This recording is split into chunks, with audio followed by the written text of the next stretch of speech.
England's winning World Cup. What would it? Virtual reality? I'm watching football, last thing I need's a pie chart. He'd be kissing everybody. Thought you were Danny Mills, didn't it?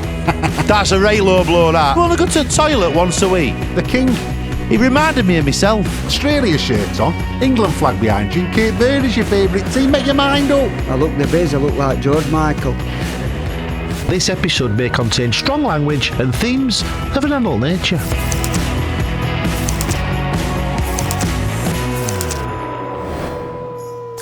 Hello and welcome to another World Cup special edition of Games Gone, the Steve Bracknall podcast. My name is Paul Sampson, first team manager of the Royal Oak FC and professional sports broadcaster here in Sheffield. Steve Bracknall, assistant manager at Oak, and I'm in Boston, Massachusetts. Bob the Bucket, in front room. What's your job role, Bob? Physio. Stephen, you've been all over the USA. How's life treating you over there? Lads, I've done 28 hours travelling in 4 days. Ed is like a fried egg. A fried egg. We started off in Dallas, made us way to Memphis, up to Kentucky, didn't even get some fried chicken, went to Niagara Falls, and now we're in Boston. Listen, what I want to know, Steve, is how was it in the ground watching England-Croatia? Looks amazing. There you go, yeah! What's this all about? Croatia. It's fucking Croatia. Yeah, I'm Croatian. I'm from New York. You know who I am? Yes! Oh, come here! We'll do it Croatia style. Squat! And a little shuffle. Squat! And a little shuffle. Brilliant! Together as one. Have a good day. Lads, I'm talking to you as football fans now, not as colleagues. Greatest day of my life. Greatest day of my life. Hang on, Steve, you've got a wife and daughter. What about your wedding up, birth for your child? Different emotions, Paul. Completely different emotions. But for years, since I was a kid, knocking about in school playground, I dreamt of watching England at a World Cup finals. I dreamt about it. I used to lay in bed at night, picking wallpaper off, thinking, imagine going to one. Well, I went, I've experienced it, and I saw it. I've got to say, England fans get a bad rap, but they were impeccable. It were all joyous. There were a lot of loving crowd. Mexicans were joining in. Americans were there. Croats were a bit frosty, to be honest with you. Bit frosty. Didn't communicate too much with them. But that walk to ground, I were an absolute bubbling mess. Bobby, did you manage to stay up and watch game? I got up, I thought, you know what, I'll show a bit of interest. I saw Kane's 2 penalties, and then I drifted off. And then I woke up for second half, I saw Bellingham score, and then I drifted off again. But I did find out that we had won, so all good. I'll tell you what, lads, there's been a lot of criticism aimed at Yanks, and I get that. Far from perfect, but it's some great controversy. However, credit where it's due, they know how to build a stadium. To walk into that stadium to watch England in a World Cup finals, I've got goosebumps, I've got shivers now. I cried. To be honest, all I've done on this trip is eat shit and cry. Eat shit? Bob, you want to see size of fucking big gulps in services? I went to a service station, 100 pumps, a big line of fat bastards drinking fucking pop. You get sucked into it. I experienced firsthand the Americanisation of the beautiful game. And I'll be fair, some of it I didn't mind. Some of it can get absolutely in the bin, never to rear its ugly head ever again. It took an absolute age to get teams on. They've got a flag here, they've got a flag there, they've got ball boys here, they've got ball boys there. I'm thinking, just get fucking teams out, please. I'm here to watch a game of football.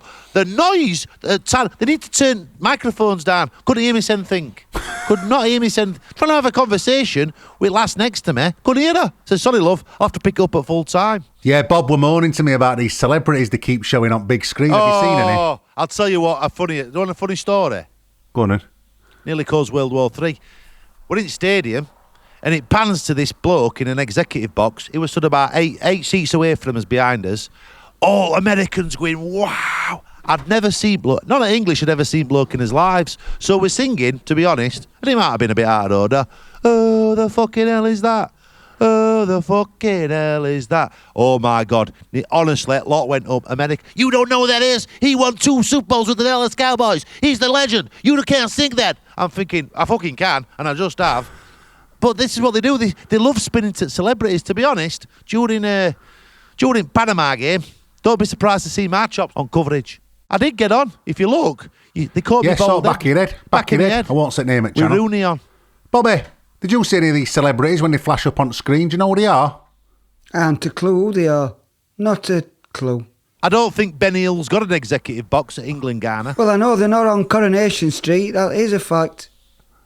And now we cut to Steve McDonald and Beverly Callard, who are in the executive box for England Argentina. And I'd know who they were. Something did remind me of you, actually, Steve. Thomas Tuchel, have a look at this. Clip of him in training this week, shouting at all players. Reminded me of a German Steve Bracknall. Better now, better. Chen. Wake up. Yeah, 5 minutes already, Chen. Come on. I'm vindicated once again. Listen, I'll tell you now. Thomas Tuchel, he got battered for that squad selection. Them substitutes that he made in that second half, which, let's be honest, were a display of absolute rock and roll football, but them substitutions, for me, it lifted the shadow of Gareth Southgate. And I like Southgate, no wrong with him. But for me, that's the first time I've seen a manager for England go, let's go for him. For the first time we saw an England team, probably since 90s, going absolutely taking to him. We should be swinging from chandeliers. Mark my words, I said it on this podcast, England's winning World Cup. No, you're laughing at me. Listen, I am laughing at you. Yeah. Bobby's laughing at you. Do you know when we lift it and we join it and we're in Trafalgar Square with all family and everyone's crying, David Beckham's parachuting in from Red Arrows, you can apologise. No, I was telling you can apologise to me. We are winning the world, and they'll say it's English arrogance. It's not arrogance, it's belief. I watched Germany against Ivory Coast, and they're a good side, them Germans. Shh. I'm telling you Shut now. Bobby. They're a shadow of the former selves, man. Undav. Come on. Winner for me is France, Argentina or Germany. Oh, so obvious. No. It's also true. No, it's not. I'm telling you now. And there is no... I'll be honest and frank. There's no other way to deal with Messi than snap him. And if that's aggressive, so be it. I'd say to Declan Rice, you see him, that little genius, go and hit him. First 5, smash him, because we meet them in semis. There is no other way to deal with him. Also having a great time, Steve, apart from yourself in Boston, were the Scottish, who took over the entire city, marched through the Central Park with the bagpipes, and Bostonians everywhere and Americans everywhere have fell in love with the Tartan Army. Oh, I loved that. You know, a marching band, even if it's bagpipes, fantastic. Absolutely brilliant. Boston and Scotland are having a romantic love affair. I get it. Lovely. That's what it's all about. No, The drunk city dry, apparently. I hope they aren't, because I'm here now and I want some ale. No, actually, believe it or not, I'm actually sat in a brewery. So we don't... Have you got any beer left? He's got plenty of beer. They've not drank it all dry because they've not found this place. We'll be all right. We're now coming up to the final week of group games, which is going to get a bit weird now because you've got all these third-place teams and they've got this kind of weirdness where teams like Scotland, they might be like 5 days or so where they don't know if they've qualified. So players, fans who are out there, what do? They're sort of 5 days in limbo, which I don't agree with that. I don't think it's right when people are trying to make travel plans. It's expensive. What do you think, Bobby? They should have done it like they've always done it, and first 2 go through and other 2 get knocked out. Then there's no complaints. Oh, I've got me saying there ain't puddle trying to work out who we play. So, Steve, come on, what else you been up to? I saw you've been to Graceland, haven't you? Oh, I need to talk to you about this. I'm going to ring you, Bob. I want to ring both of you. Couldn't get through, couldn't get signal in Graceland. They need 5G Graceland. Signal's an absolute nightmare. Anyway, I felt very emotional coming out of Graceland, Paul. Why? Well, you rock up to it, you go through the museum, and you see what the man achieved. Unbelievable. The King. The King changed the face of popular culture in the 20th century. And then you walk into this house, which is like a millionaire's playground. You know, I lost count of classic cars he's got. He had a plane in front garden. And then you look on wall and there's pictures of Lisa Marie, Priscilla. And I think this guy's got it nailed. And then you end it and they're all laid in fucking garden. They're all laid in garden? Not really. The graves are in garden, not them. And I thought to myself, do you know what? What's it all about, really? The bloke had the world at his feet. He couldn't spend money enough. He reminded me of myself a lot. He reminded you of yourself? I did. I thought about my own fame and fortune. And I thought to myself, is this what you really want, Steve? A life like this? Because Elvis was 6 feet under at 42. You know what that were, though, weren't you? Died on toilet. He did die on bog. Terrible. And they wouldn't let me up. I was desperate for a shit in Graceland. And they said, sorry, sir, you'll have to wait. We don't let anyone in toilet. And I thought, fair enough, I get that. Respectful. That's why I only go once a week. Once a week, me. You only go what? I used to be every day, but not now. Once a week, I'm not risking it. You only go to the toilet once a week? Yeah. People die on toilet. Bob. Look at Avon Donna. She did die on toilet, Benel Medina. Avon Donna, just for context, the Royal Oak's first fan, when we used to get an attendance of 1. She were here on sidelines. God rest her soul. She put a lot of weight on Donna in later life, and apparently they had to winch her out at bog in Benel Medina. Terrible. Cost a fortune. They'd cut corners on insurance, cost them an absolute fortune. I remember the MOT Mick started a whip round in Oak. Raise fuck up.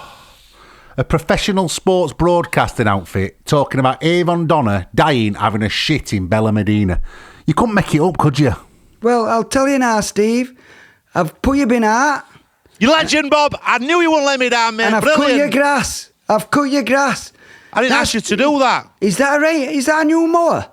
That's a mower, that. Get your fucking hands off my mower, Bob. I love it. Easy No, going. laugh, Paul. Beautiful. He would have to win. He's in intensive care. Don't be taking that. That's a fly mower. You can lend it us, can't you? No, that's Why? brand new. That's brand new. I That's know why it it was is. so good. But Good luck good in your shed, that, Bobby. why ain't you bought a lawnmower yet? You needed one 3 months ago. Why, when I could borrow yours? Yours is brand new. Don't be going in house.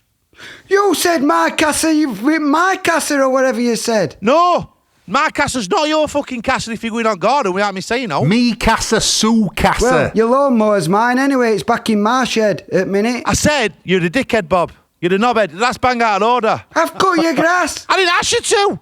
Is Nikki still away then, Steve? She's come back now. She hadn't told me all about grass. Steve, listen, I am missing you on a personal level. You're my mate. Me and Bob have been missing you. You're a big presence. But I am also, as much as it pains me to admit it, missing you professionally. I know we're winding you up about Ashton and young Bailey Parks taking over your responsibilities at Sampson Electrics for all your electrical needs. But, I mean, I'm laughing. It's not funny, really. Turns out I sent Bailey and Ashton down to Midlands to rewire a supermarket. Bailey's not disclosed on his CV that he's colourblind. Yeah, I know, a colourblind electrician. Hold on a minute. You're telling me you've employed a colourblind electrician? Ashton vouched for him, never said on his CV. Said he played snooker with him. You used to play snooker with him? Fucking hell, how long did that take? 3 hours a frame. That's brown, that, Bailey. Whoa. Bailey, you fucked game up now. I know. Anyway, I've sent him down to rewire a supermarket in Midlands. Bailey, idiot, has snipped wrong wire, causing an electrical fire in supermarket. It's a nightmare. It's a nightmare. Bob! Steve, it's not funny. It's not funny. Set fire It's to a fucking hilarious. supermarket. It's the worst thing that's ever happened in 20 odd years of Sampson Sampson Electrics. Electrics for all your electrical needs. For all your electrical needs. Oh, honestly, if you didn't laugh, you'd cry. Well, Steve, it's not all doom and gloom. Back home, Tommy is having a blossoming relationship with Chippy Clare. I believe she sent you the video, didn't she? Steve, I've heard what you've been saying about me and Tommy. I promise you, I don't feed him. He only comes round to my house a couple of nights a week. We eat salad. But tonight, I'm going to give him a large battered sausage. They've now gone for first day at Seaside, second day at Royal Oak. I do believe, via the video, that they've now progressed to cooking each other meals at home. Oh, dear. She's bringing him stuff back from Chippy, battered sausages.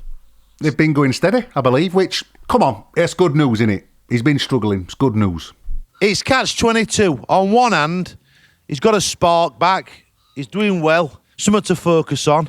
On other hand, she's bringing him back scraps from Chippy, so he's basically a human fucking pigeon.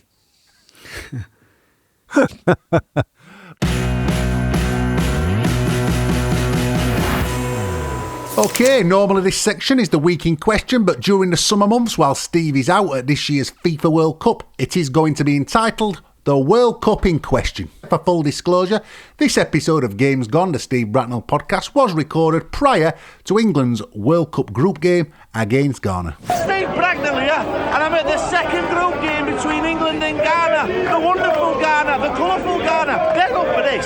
Trust me, they think they can take a scalp here.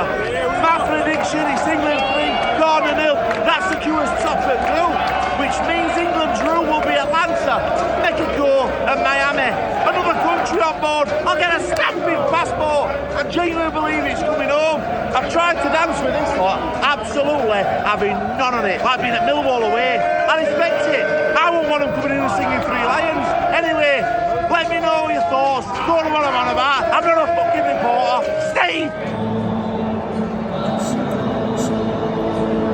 Steve Bracknall here in the Boston Stadium Post 0-0 draw with Ghana, and that's 2 hours of my life I'll never get back. Talk about the both nest. Lovely stadium, lovely surroundings. One both. Honestly, Neil took a nap. Anyway, let me get into it. You've got to unpick it. You've got to unpick it. Left, side. We had rock and roll football a few days ago. Should have been his chip. Freshman, got to be on earlier. And as I said to him, you're on outside every time they come on inside. Anyway, I'm not panicking, and neither should you. It's Thomas Arturos. We're going to Panama, do your say, next, Garden, Pisa, all that job. Can't wait. So that's all good. But we've got to go and put some. We're going to make a statement, alright? We'll finish top of the group. My voice is going. My best can't be sent down, because by this day I'll be fucking done by round the 32. Tickle the stadium.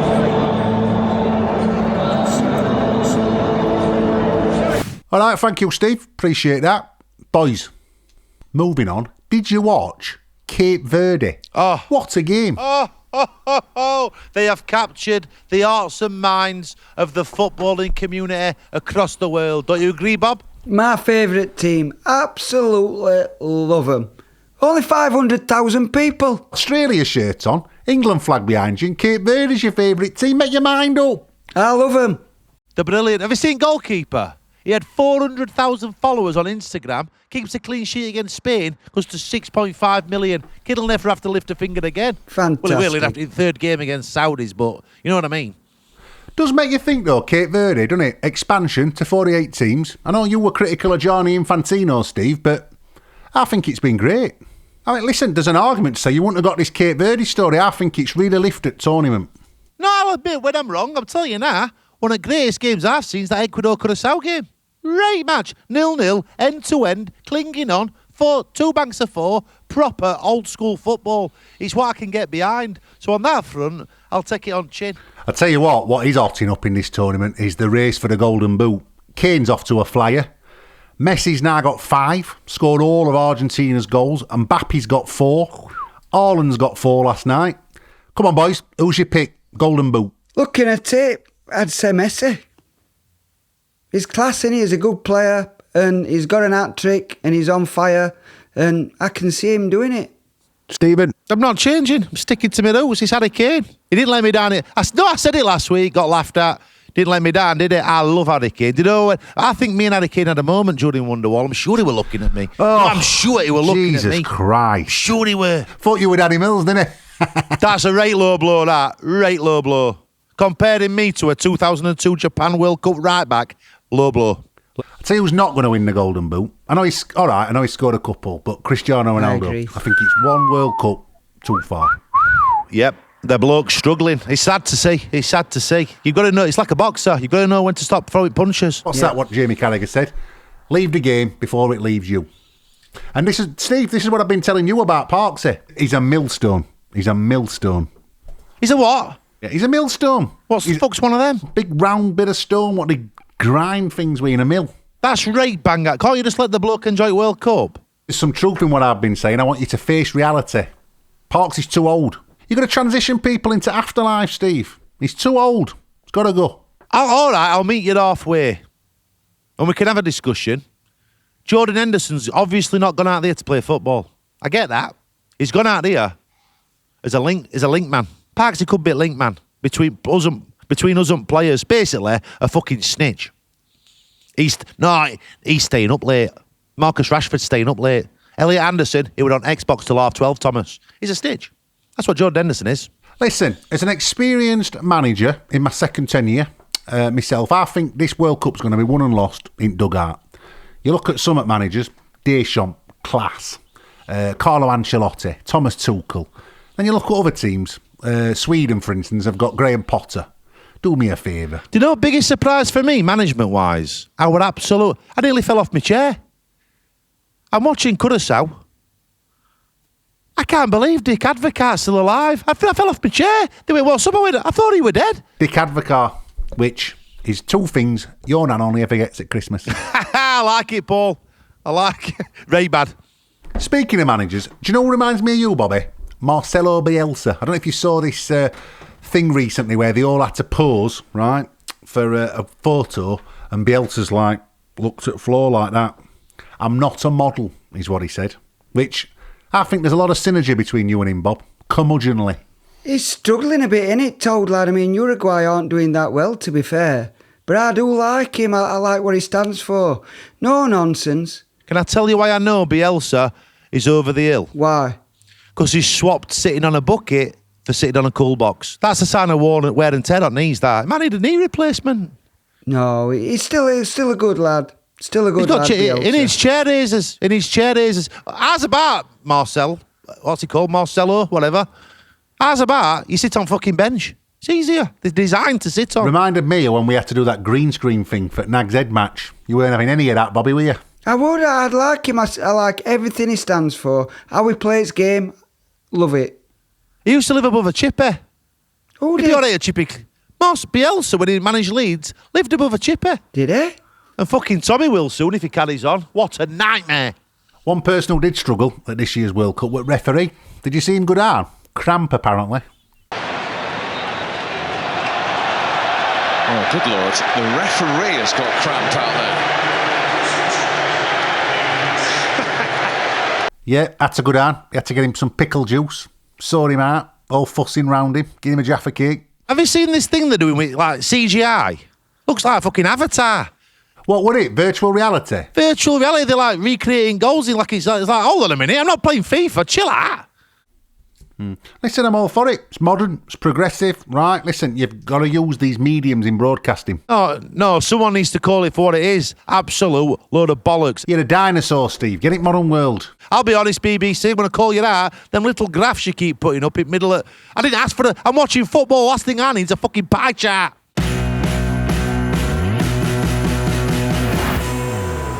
I want to thank you all, by the way, for your support at Games Gone Podcast. You're liking, you're subscribing, you're commenting, you're hyping. It all helps us whilst we're out at World Cup. And I'm proud to announce that on Sunday, 28th of June, at 2 p.m, we're doing a live stream. That's right. Me, Paul, Bob, live at the World Cup, summing things up. So click that subscribe button and join us in the chat. All right, boys, time now for your favourite section. Questions from the audience. Hi, Steve, Paul and Bob. This is Cody here, currently in Exeter Hospital. I have a question for you. If you could pick one player from the Royal Oak squad to take it to the World Cup and play for England, who would it be and why? Tough. I'm going to stick my neck out here. None of them. They're all shit. Well, that's great. They're going to feel absolutely $1 million when they listen to a podcast, Paul. Wiley. He's the only one who's got half a chance. No, we've got about 8 Wileys in that England squad. We've got about 8 I'm a Wiley Wileys. man. He's my favourite player. I tell you what, it's controversial, but I'm bringing Robbie, goalkeeper. If Pickford gets injured, we're down to bare bones, in my opinion. I'd bring Robbie. What, with all them Brazilian women and all that? There's no... He'd be kissing everybody. True, Bob, true. A lot of temptation in crowding. Likes to kiss mid-game, doesn't he? What? In fact, fuck it, he's not going. No. Robbie's not going to World Cup. Bad He's not idea, going to World that. Cup. Who would you bring, Bobby? I'd take me son. Go! You take physio. Yeah, water breaks. They need them. True. I experienced my first hydration break, by the way. I didn't mind it until they played Mr. fucking Brightside. So we're in a position now where it's going to be 24th minute. in World Cup final and we're listening to Mr. fucking Brightside. Nothing screams Hang on, I thought game's you gone. liked Mr. Brightside. I do love it. At Christine's fucking 50th, not in 24th minute of World Cup final. I saw a game in Canada. It was raining, 19 degrees, and they had an hydration break. What's all that about? Unbelievable. Bob, I was freezing in that Dallas Cowboy Stadium. I wanted a coat. I needed a jacket. We're freezing. Air-conned up. Next question. This is Jane from Manchester. Love the show. Steve, I'm just wondering if you'd spoke to your Nicky before you went to America on your jollies and considered a spray tan or maybe a bit of false tan or sunbed on your legs because they are looking a little bit peaky. You've got a good pair of pins, but I do think it's something you should have considered. See you all soon on your next podcast. Bye. Firstly, Jane's a brave woman, complimenting my legs with our Nicky listening in. Our Nicky's like a fucking Rottweiler when she gets going, but I'll leave that to them. I did have a discussion about this with Nicky. I said, Nicky, I think I need a base tan. She went, oh, what? I said, a base tan. How's about I just get 30 quid's worth on some beds just to give me a base tan. So You are? Anyway, What's a base tan? like a little Cadillac colour, so you got a little base tan, so you can go out there, go down to factor 15. Anyway, I weren't going to say because I thought I'd get piss ripped out of me. However, I went down and had I got on sunbed. I paid for 6. She went, go 6 minutes, Stephen. Stephen, go for 6 minutes. Don't go for 12. Anyway, I went for 6 minutes, put them goggles on. Everything were ultraviolet, like a 90s disco. Oh, I like a lobster, lads. I was like a fucking lobster. You want to get your Nicky to have a word with MOT, Mick? I saw him the other day. He's changed colour. I said, have you been away, Mick? He went, I've been to Nicky's salon. 12 minutes in Barbados. What, he's using sunbed at Nicky's salon? Stevie looks terrible. I don't like him round our Nicky's salon. He's a dodgy man. You know, back in the day, I used to put coconut oil on. We didn't know about factors and all that. There were none of that. And believe it or not, I used to put lemon juice in my hair to make it go blonder, so I'd have blonde streaks. Oh, Jesus Christ. Bob's dressing up as a pina fucking colada. I look the biz. I look like George Michael. I can imagine you, Bobby, on a morning's walk on beach in budgie smugglers. No, I don't wear them. All right, next question. All right, Steve Mucker, would you say Jordan Pickford is the greatest England goalkeeper of all time, above Gordon Banks and Peter Shilton? Personally, I'd say he's the best of all time. It'd be nice to know what you think. Listen, I'm sorry to sound like Bob, but it's Gordon Banks, innit? Nobody's ever beaten him. No, he's won World Cup and he's got the world's finest save, regarded by everybody as the best save there's ever been made against Pele. So, no, Gordon Banks for me. This is one of them rare occasions which you bottle up a moment on game's gone when all three agree. Yes. At It's last. Gordon Banks. Fun fact for you, Gordon Banks is the uncle of Nicholas Banks, the drummer of Pulp, Right, family. and a neighbour of mine in the leafy suburbs of South Sheffield. Well, I could tell you something else. Go on, Bob. We'll have a Bob fact. I used to work for George Banks Builders, and he was Gordon Banks's uncle. They're everywhere. Do you not remember, Steve? We met Jordan Pickford at Oasis, Eaton Park, and bought you a kebab, remember? Bought me a chicken kebab, Jordan Pickford. He had 8 kebabs in his hand. He went, Steve-o, do you want one? I went, go on then. Just post Oasis. I was starving. Remember she said, that woman, don't drop it. You went, I am a goalkeeper. He's balmy, innit? I'm telling you now, there's 3 people. There's 3 jobs. Yeah, you have to be absolutely mental to do. And that's goalkeeper, drummer, and chef.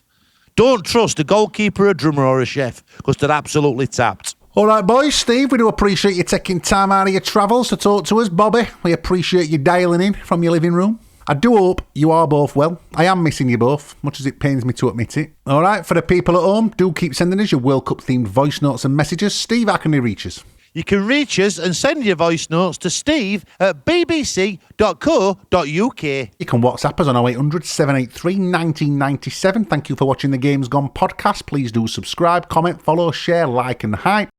Listen on BBC Sounds and watch us on YouTube every Thursday. We will be producing some very special episodes throughout the duration of the World Cup and doing a series of live streams, so don't miss out on an episode. Bob, Yep. can you do me a favour? It's Blue Bin next week. It's black bin. It's blue bin, it's It cardboard. isn't. Jesus it goes Christ. brown, black, blue, black, brown, black, like that. So it's black bin. Well, don't send fucking Bailey, blind electrician, will ya? Oh, lot'll be out. Games Gone, the Steve Bracknall podcast, is a Persophonica production for BBC Sounds. Remember to like, comment and subscribe.